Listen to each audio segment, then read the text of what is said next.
স্বাগত ডিবিসি সংবাদে। আপনাদের সাথে আছি আমি রিফাত তাসনৌফা। সাবেক আইনমন্ত্রী আনিসুল হকের স্বার্থ সংশ্লিষ্ট ব্যাংক অ্যাকাউন্টে প্রায় 700 কোটি টাকার সন্দেহজনক লেনদেন পেয়েছে দুর্নীতি দমন কমিশন। এছাড়া তার 147 কোটি টাকার জ্ঞাত আয় বহির্ভূত সম্পদ পাওয়া গেছে। বুধবার অনুসন্ধানকারী কর্মকর্তার আবেদনের পরিপ্রেক্ষিতে আনিসুল হকের বিরুদ্ধে মামলার অনুমোদন দেয় কমিশন। যে কোনো সময় তার বিরুদ্ধে দুর্নীতির মামলা করা হতে পারে। 5ই আগস্ট আওয়ামী লীগ সরকার পতনের পর আনিসুল হক সহ সাবেক শতাধিক মন্ত্রী এমপির বিরুদ্ধে অনুসন্ধান শুরু করে দুদক। বরাবরের মতো এবার হলো না বই উৎসব, তবে একসঙ্গে সব বই না পেলেও স্কুলে স্কুলে নতুন বই পেয়েছেন শিক্ষার্থীরা। কার্যক্রমের উদ্বোধন করে এনসিটিভি চেয়ারম্যান বললেন, বই উৎসবের নামে বছরের পর বছর অপচয় ও দুর্নীতি হয়েছে। সকাল থেকেই শিক্ষা প্রতিষ্ঠানগুলোতে ভিড় করতে থাকেন শিক্ষার্থী ও অভিভাবকরা। বছরের শুরুর দিনই নতুন বই হাতে পান অনেক শিক্ষার্থী। নতুন বই পাওয়া শিক্ষার্থীরা খুশি থাকলেও বই না পাওয়া শিক্ষার্থীদের মন খারাপ দেখা গেছে। এদিকে এবারের বইয়ের কাগজের মান ও ছাপার মান ভালো হওয়ায় স্বস্তি দেখা গেছে অভিভাবকদের মধ্যে। এবার প্রায় 40 কোটি বই ছাপার কথা, তবে সবই না পারলেও সব উপজেলায় বই পৌঁছে দিয়েছে সরকার। সরকার পতনের পর ব্যাপক পরিমার্জন এবং নতুন করে টেন্ডারের কারণে এবার বই ছাপাতে বিলম্ব জানিয়েছে এনসিটিভি। এখন শর্ট, কিন্তু অ্যাডমিশন টেস্ট হোক, এগুলো তো সাবজেক্ট, এই অধ্যায়গুলো ওদেরকে পড়াতে হবে। তো সেই ক্ষেত্রে বইটা যদি আগে আমরা পেতাম আমাদের জন্য অনেকটা ভালো হতো। বাচ্চাদের তো ক্ষতি যা হওয়ার অনেক আগেই হয়ে গেছে, এখন আর ক্ষতি হবার কিছু নেই। সরকারের টাকা একটা যদি আপনি বই ছাপাইছেন, আবার এটা বাদ দিয়ে আরেকটা ছাপা, তাহলে টাকা নষ্ট হবে। আমি টাকা নষ্ট হওয়ার কোনো প্রশ্ন নেই। বছরের পর বছর জানুয়ারি মাসের 1 তারিখে বইয়ের নামে যে উৎসবের নামে যে অপচয় হয়েছে, সেটি লক্ষ্য করে আমাদের মাননীয় শিক্ষা উপদেষ্টা মহোদয় বলেছেন যে উৎসবের বাহুল্য বাদ দিয়ে আমরা শিক্ষাবর্ষের শুরুতে সকলের নিকট বই পৌঁছে, গুণগত মানসম্পন্ন বই পৌঁছে দেওয়াই আমাদের লক্ষ্য। সেই হিসেবে আমরা সেই কাজে আজকে আমরা এখন পর্যন্ত নিয়োজিত আছি। এ পর্যন্ত আমাদের 41 কোটি বইয়ের মধ্যে আজকে পর্যন্ত, গতকাল পর্যন্ত 6 কোটি বই আমরা গিয়েছে। তার সঙ্গে আরো 4 কোটি বই এখনো ট্রাকে ওঠার অপেক্ষায় আছে। আজকের মধ্যে হয়তো এগুলো চলে যাবে। আগে সংস্কার পরে নির্বাচন, সরকারের এই নীতি কোনো অর্থ বহন করে না বলে মন্তব্য করেছেন বিএনপি সিনিয়র নেতা ডক্টর আব্দুল মঈন খান। বলেন, সংস্কার একটি চলমান প্রক্রিয়া। সকালে জাতীয়তাবাদী ছাত্রদলের 46তম প্রতিষ্ঠা বার্ষিকীতে বিএনপির প্রতিষ্ঠাতা সাবেক রাষ্ট্রপতি জিয়াউর রহমানের কবরে শ্রদ্ধা নিবেদন শেষে এই মন্তব্য করেন তিনি। দেশের মানুষ ভোট দিতে চায় মন্তব্য করে মঈন খান বলেন, প্রয়োজনীয় সংস্কার করে যত দ্রুত সম্ভব নির্বাচনের প্রস্তুতি নিতে হবে।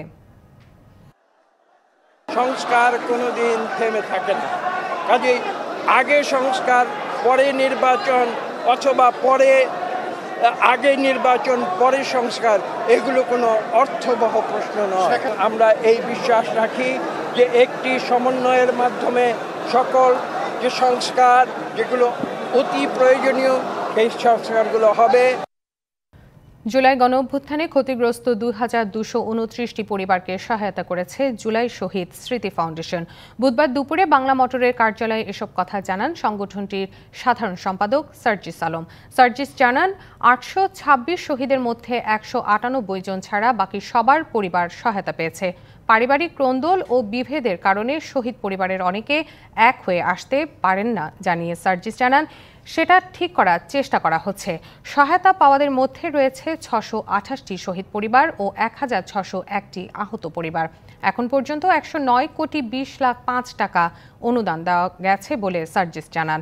এর মধ্যে 47 কোটি 32 লাখ টাকা দেওয়া হয়েছে। বর্তমানে ফান্ডে আছে 61 কোটি টাকা। সকল পরিবারের কাছেই সহায়তা পৌঁছে দেওয়া হবে বলেও জানান তিনি। ডিবিসি সংবাদে নিচ্ছে একটি বিরতি, সঙ্গে থাকুন। দেশব্যাপী ছোট মেলা থেকে দেশীয় উদ্যোক্তাদের বাছাই করে আগামীতে বাণিজ্য মেলার পরিসর আরও বড় করা হবে। সঙ্গে তরুণ মেধা ও উদ্ভাবন কাজে লাগানোর পাশাপাশি প্রবীণদের অভিজ্ঞতাকে কাজে লাগাতে হবে। সকালে আন্তর্জাতিক বাণিজ্য মেলার উদ্বোধন করে এসব কথা বলেন প্রধান উপদেষ্টা ডক্টর মোহাম্মদ ইউনূস। নতুন উদ্ভাবনীর মাধ্যমে রপ্তানি বাড়াতেও জোর দেন তিনি। বুধবার সকালে পূর্বাচলের বাংলাদেশ চায়না ফ্রেন্ডশিপ এক্সিবিশন সেন্টারে 29তম ঢাকা আন্তর্জাতিক বাণিজ্য মেলার উদ্বোধনী আয়োজন। প্রধান অতিথি অন্তর্বর্তী সরকারের প্রধান উপদেষ্টা ডক্টর মোহাম্মদ ইউনূস। বিনিয়োগ বাড়াতে সুদ সহনীয় পর্যায়ে আনবে সরকার, এমনটা জানান বাণিজ্য উপদেষ্টা। রমজানে তেল সহ অন্যান্য পণ্যের দাম কমে আসবে বলেও আশা প্রকাশ করেন তিনি। পর্যায়ক্রমে সুদ ভার সহনীয় মাত্রায় নিয়ে আসা সম্ভব হবে, যা বিনিয়োগের জন্য সহায়ক ভূমিকা পালন করবে। রমজান কেন্দ্রিক পণ্যের মূল্য স্তর স্থিতিশীল থেকে নিম্নমুখী থাকবে। আমি মনে করি তেলের দাম কমবে, ছোলার দাম কমবে, ডিম ও পেঁয়াজের দাম স্থিতিশীল থাকবে। বক্তব্যে প্রধান উপদেষ্টা বাণিজ্য মেলার নানা দিক তুলে ধরেন। পণ্য ও সেবা সামগ্রীকে বহির্বিশ্বে রপ্তানির পথ সুগম করার লক্ষ্যে আয়োজিত বাংলাদেশের তারুণ্যের শক্তিকে কাজে লাগিয়ে উদ্যোক্তা তৈরিতে জোর দেওয়ার পরামর্শ দেন প্রধান উপদেষ্টা। আন্তর্জাতিক তরুণরা দেখতে আসবে বাংলাদেশের তরুণরা কি করছে, বুদ্ধি নিতে আসবে, শিখতে আসবে, উৎসাহ নিতে আসবে, জয়েন্ট ভেঞ্চার করতে আসবে। আজকে যে ঘরে বসে করছে সেটা দেখা যাবে যে আন্তর্জাতিক ব্যবসাতে পরিণত হয়েছে। মেলাকে দেশব্যাপী ছড়িয়ে দিয়ে তরুণ উদ্যোক্তা খোঁজার পরামর্শ দেন তিনি। প্রয়োজনে খরচ বহন করবে সরকার। এই মেলার প্রস্তুতি সারা বছর ধরে চলবে, জেলায় জেলায়, উপজেলায় উপজেলায় বাছাই করা কে ফাইনাল মেলাতে জায়গা পাবে। প্রত্যেক উপজেলা থেকে 3 জন 4 জন যা আপনারা বিচার করেন আসবে, তাদের জায়গা পাবে, তাদের সমস্ত খরচ সরকার বহন করবে। এই মেলা একটা সুযোগ দেয় একজনেরটা দেখে আরেকজনের মাথায় সুরসুরি দেওয়া, এই সুযোগটা যেন আমরা গ্রহণ করতে পারি। মেলায় তরুণদের অংশগ্রহণ বাড়ানোর আহ্বান জানিয়ে প্রধান উপদেষ্টা বলেন, তাদের কাজের স্বীকৃতি দিয়ে মূল্যায়ন করতে হবে। 2025-এর শুভ উদ্বোধন ঘোষণা করছি। Farhana Juthi, DBC news, Dhaka. বন্ধের নোটিশ প্রত্যাহার করে খুলে দেওয়া হয়েছে চট্টগ্রামের বহুল আলোচিত শিল্প গ্রুপ এস আলমের বন্ধ করে দেওয়া 9টি কোম্পানি। এসব কোম্পানির কর্মকর্তা কর্মচারীরা সকালে কাজে যোগ দিয়েছেন বলে জানিয়েছে কর্তৃপক্ষ। গতকাল এস আলম গ্রুপের মানব সম্পদ ও প্রশাসন বিভাগের প্রধান মোহাম্মদ বোরহান উদ্দিন সই করা এক দাপ্তরিক বিজ্ঞপ্তির মাধ্যমে এ তথ্য জানানো হয়। এদিকে কারখানা খুলে দেওয়া হলেও উৎপাদন বন্ধ রয়েছে। কাঁচামাল সংকটের সুরাহা না পাওয়া হওয়ায় এসব প্রতিষ্ঠানে উৎপাদন কার্যক্রম বন্ধ থাকবে বলে জানিয়েছে গ্রুপের কর্মকর্তারা। তবে কি কারণে একযোগে 9টি কারখানা বন্ধ এবং খোলা হলো, এসব বিষয় পরিষ্কার করেনি এস আলম কর্তৃপক্ষ। চুয়াডাঙ্গা পৌরসভার 9টি ওয়ার্ডের 9টি বিক্রয় কেন্দ্রে চাল ও আটা বিক্রি কার্যক্রম উদ্বোধন করা হয়েছে। সকালে চুয়াডাঙ্গা পৌরসভার চাঁদমারি মাঠের পাশে OMS চাল আটা বিক্রির উদ্বোধন করেন জেলা প্রশাসক মোহাম্মদ জহিরুল ইসলাম। সংক্ষিপ্ত সভায় জেলা প্রশাসক মোহাম্মদ জহিরুল ইসলাম বলেন, সরকার নির্ধারিত মূল্যের চেয়ে বেশি টাকা নিলে আমরা আইনি ব্যবস্থা নেব।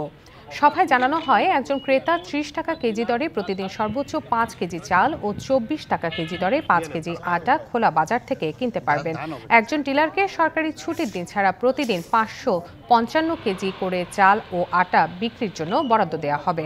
গত বছরের 26শে ডিসেম্বর লটারির মাধ্যমে চুয়াডাঙ্গা পৌরসভার 9টি ওয়ার্ডে 9 জন OMS ডিলার নির্বাচিত করা হয়। ডিবিসি সংবাদে নিচ্ছি আরও একটি বিরতি, সঙ্গে থাকুন।